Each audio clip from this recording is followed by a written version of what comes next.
balita na ika'y mawiwili. Mga nagbabagang kamao, mga So mga par, kahit nakuha nga po ng IBF welterweight champion Jaron Ennis ang panalo via knockout kalaban si David Abanesian, ay napakomment naman mga idol si Terence Crawford matapos ang laban at tila hindi ito bilib mga idol sa pinakita na performance ni Ennis, kung saan kahit winasak nito si Abanesian ay nakatanggap rin ito ng malalakas na suntok sa bakbakan. At ayon pa nga sa mga eksperto mga idol, ay walang pag-asa daw manalo si Jaron Ennis kapag ganitong galawan ang pinakita niya sa bakbakan niya kay Crawford, at literal lang daw ito mga idol matutulog kay Crawford sa ibabaw ng boxing ring kapag naglaban sila ngayong taon.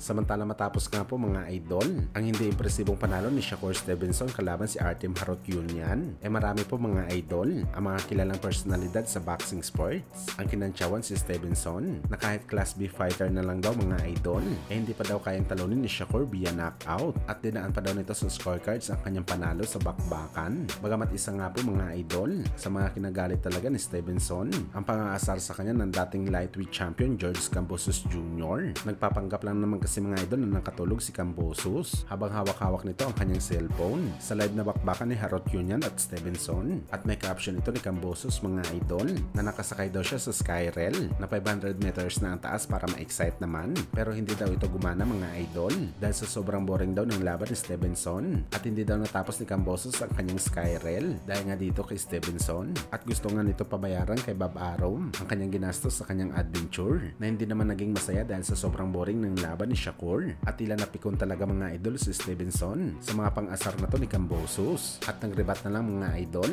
na wag daw siya pilitin ni Kambosos na dalhin ang kanyang WBC title sa Australia dahil papahiyain niya daw ito sa harap ng kanyang mga kababayan sa pang-apat na pagkakataon matapos ito matalo kay Devin Haney ng 2 beses at isa naman kay Lomachenko. Pero sumagot naman dito si George Kambosos mga idol na kahit anong laban man daw kay Stevenson tatanggapin niya, walang gloves man, sapatos o di kaya sa octagon pa sila maglalaban ni Shakur. Game daw talaga si Kambosos, at kung 0 wins at 3 loss daw si Kambosos sa kanyang record sa Australia. Pero kung si Shakur daw makalaban sa mga kinalaban ni Kambosos kontra kay Teofimo Lopez Jr., Lomachenko at 2 beses kay Devin Haney, sigurado si Kambosos mga idol na magiging 0 wins at 4 loss ang record ni Stevenson, at marami nga anatuan ng mga boxing fans sa mga sinabi ni Kambosos mga idol. Sa katunayan nga nito mga idol, ginatungan pa talaga nila si Kambosos kung saan ginawa nila si Shakur ng imahe na mukha nito nakapatong sa ulo ng manok.